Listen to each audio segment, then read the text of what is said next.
वैशाख मास महत्तम। Hello friends, हरे Krishna, Radhe Radhe. Friends, वैशाख मास महत्तम में इस महीने में बहुत ही पवित्र ये महीना कहा गया है, इसलिए इस महीने में पूजा और उपासना सबसे ज़्यादा की जाती है।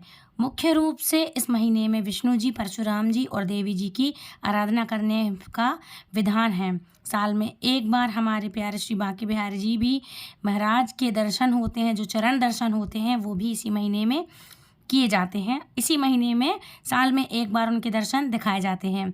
इस महीने में सूर्योदय से पहले गंगा या किसी भी सरोवर में स्नान करने का विशेष महत्व होता है। अभी भी समय है, वैशाख मास का कुछ उपयोग कर लो और इसका फल देने अधिक से अधिक फल है, इसलिए दूसरों को भी इसका महत्व बताओ और ख़ुद भी इसका फल ले लो, क्योंकि बहुत ज़्यादा बढ़ चढ़ के इसका महत्व होता है ना। तो आप वैशाख मास का ये इतना है इसका कि आप वैशाख मास में खूब पुण्य अर्जित कर सकते हैं, है ना।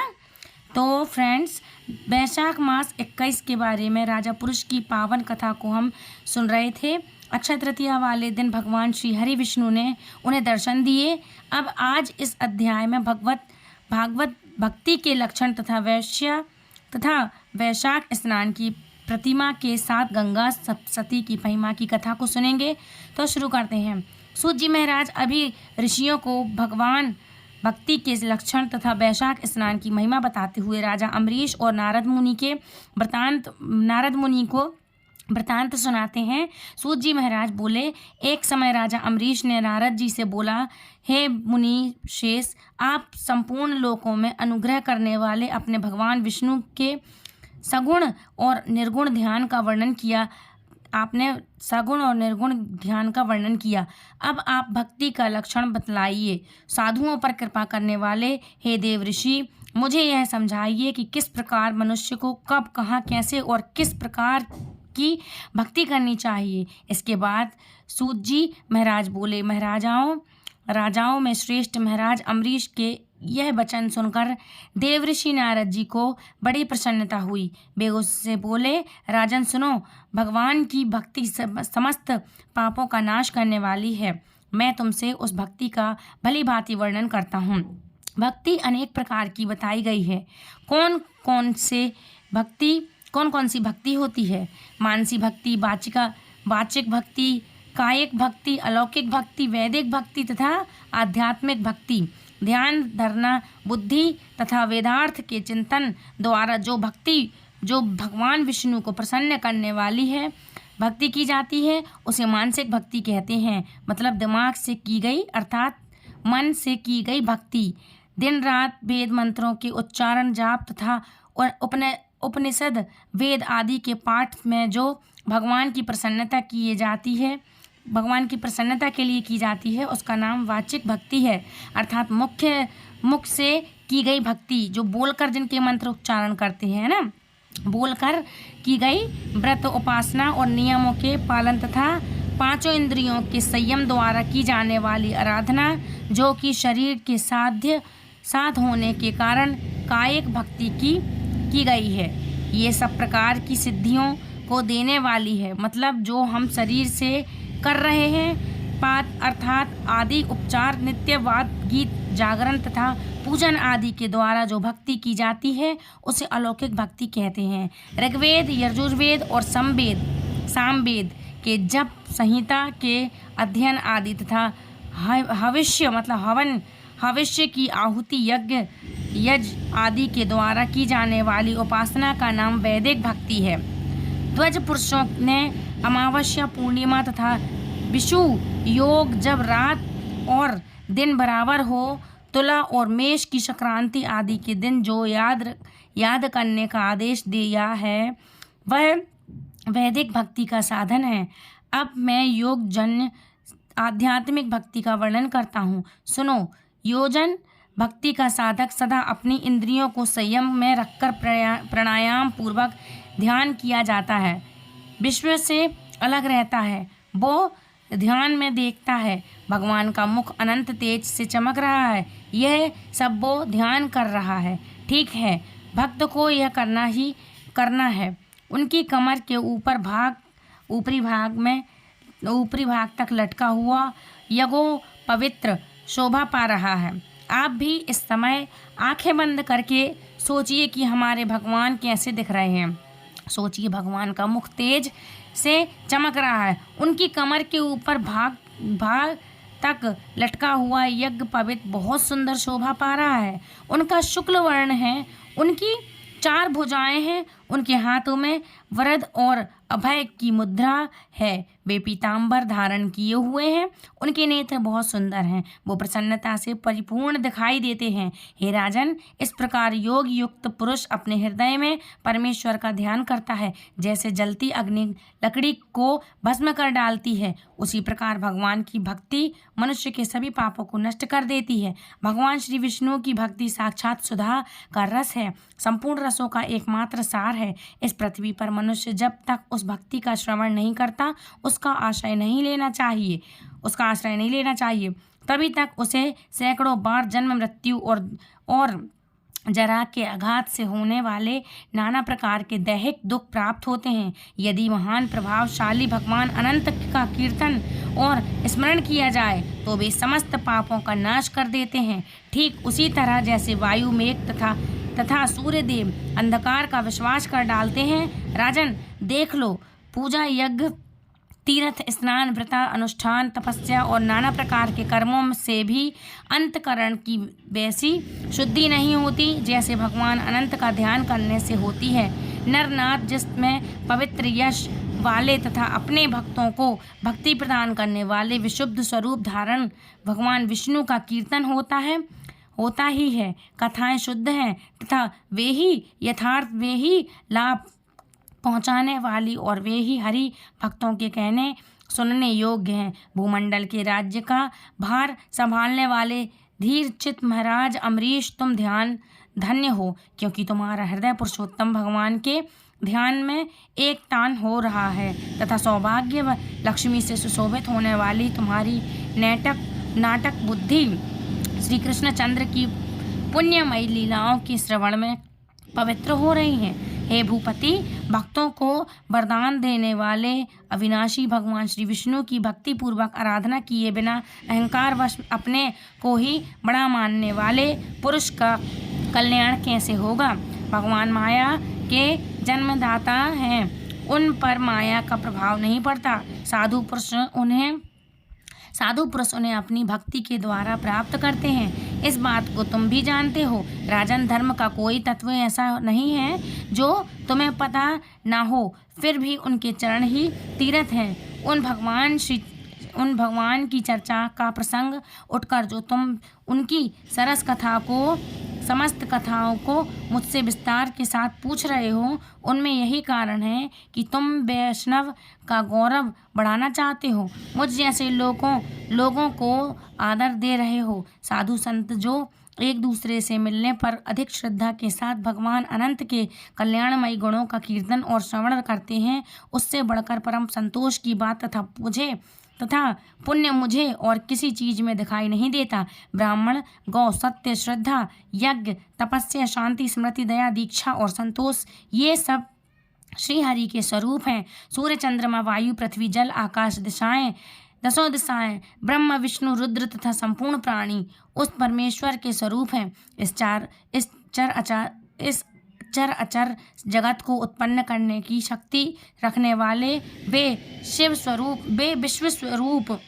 विश्वरूप भगवान स्वयं ही ब्राह्मण के शरीर में प्रवेश करके सदा उन्हें खिलाया जाने वाला अन्न भोजन करते हैं।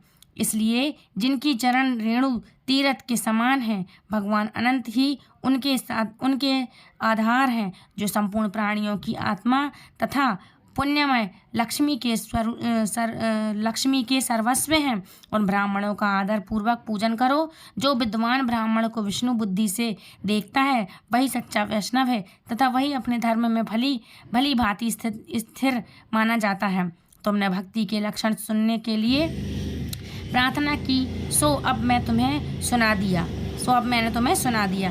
अब गंगा स्नान करने के लिए जा रहा यह वैशाख का महीना उपस्थित है, जो भगवान लक्ष्मीपति को बहुत प्रिय है। जिनके भी आज शुक्ला सप्तमी है, उसमें गंगा का स्नान बहुत दुर्लभ है। पूर्व काल में राजा जनों ने वैशाख शुक्ल सप्तमी को क्रोध में आकर गंगा जी को पी लिया था और फिर अपने दाहिने कान के छिद्र से उन्हें बाहर निकाला था। जनह की कन्या होने के कारण गंगा जी को जाह्नवी कहते हैं। इस तिथि को स्नान करके जो आकाश की मेखला भूत गंगा देवी का उत्तम विधान के साथ पूजन करता है, वो मनुष्य धन्य और पुण्य आत्मा है। जो वैशाख शुक्ल सप्तमी को विधि पूर्वक गंगा में देवता और पितरों का तर्पण करता है, उसे गंगा देवी कृपा दृष्टि से देखती हैं और वे स्नान के बाद सब पापों से मुक्त हो जाता है। हे वैशाख के समान कोई पावन मास नहीं है तथा गंगा के समान दूसरी कोई नदी नहीं है। इन दोनों का सहयोग दुर्लभ है। भगवान की भक्ति से ही ऐसा योग प्राप्त होता है। गंगा जी का प्रादुर्भाव भगवान श्री विष्णु के चरणों से हुआ है। वह ब्रह्मलोक से आकर भगवान शंकर के जूट में निवास करती हैं। गंगा जी समस्त दुखों का नाश करने वाली हैं। वह अपने स्रोत से निरंतर प्रवाहित होकर तीनों लोकों को प्रभावित करती हैं। उन्हें स्वर्ग पर चढ़ने के लिए सीढ़ी माना गया है। वो सदा आनंद देने वाली, नाना प्रकार के पापों को हरने वाली, संकट को तारने वाली, भक्तजनों के अंतक में दिव्य प्रकाश फैलाने की लीलाओं से सुशोभित होने के कारण सगर के पुत्रों को मोक्ष प्रदान करने वाली, धर्म मार्ग में चलने वाली तथा 3 मार्गों से प्रवाहित होने वाली गंगा देवी तीनों लोकों का श्रृंगार हैं। वे अपने दर्शन, स्पर्श, स्नान, कीर्तन, ध्यान और सेवन से हजारों पवित्र तथा अपवित्र पुरुषों को पावन बनाती हैं। जो लोग दूर रहकर भी तीनों समय गंगा गंगा गंगा इस प्रकार उच्चारण करते हैं, उनके 3 जन्मों का पाप गंगा जी नष्ट कर देती हैं। जो मनुष्य 1000 योजन दूर से भी गंगा का स्मरण करता है तो पापी होने पर भी उत्तम गति को प्राप्त होता है। हे राजन, वैशाख शुक्ल सप्तमी को गंगा जी का दर्शन विशेष दुर्लभ है। भगवान श्री विष्णु और ब्राह्मणों की कृपा से ही उस दिन उनकी प्राप्ति होती है। माधव मास, जिसे वैशाख मास कहते हैं, के समान कोई महीना नहीं है और माधव यानी भगवान विष्णु के समान कोई देवता नहीं है, क्योंकि पाप के समुद्र में डूबते हुए मनुष्य के लिए माधव ही जहाज का काम कर देते हैं। माधव मास में जो भक्ति पूर्वक दान, जप, हवन और स्नान आदि शुभ कर्म करता है, उनका पुण्य अक्षय तथा 100 गुना अधिक होता है। जिस प्रकार देवताओं में विश्वात्मा भगवान नारायण में देव श्रेष्ठ हैं, उसे जप का योग्य मंत्रों में गायत्री सबसे श्रेष्ठ है, उसी प्रकार नदियों में गंगा जी का स्थान सबसे ऊंचा है। जैसे संपूर्ण स्त्रियों में पार्वती, तपने वाले में सूर्य, लाभों में आरोग्य लाभ, मनुष्यों में ब्राह्मण, पुण्य में परोपकार, विद्याओं में वेद, मंत्रों में प्रवण, ध्यान में आत्मचिंतन, तपस्या में सत्य और स्वधर्म पालन, शुद्धि हो में आत्मशुद्धि, दानों में अभय तथा गुणों में लोभ का ही त्याग ही सबसे प्रधान माना गया है। उसी प्रकार सब मासों में वैशाख मास सबसे श्रेष्ठ है। पापों का अंत वैशाख मास में प्रातः स्नान करने से होता है, अंधकार का अंत सूर्य के उदय से तथा पुण्य का अंत दूसरे की बुराई और चुगली करने से होता है। देख लीजिए, यहाँ बोला गया है कि पुण्य का अंत होता है, मतलब पुण्य खत्म होते हैं अगर हम दूसरे की बुराई और चुगली करते हैं तो। हे राजन,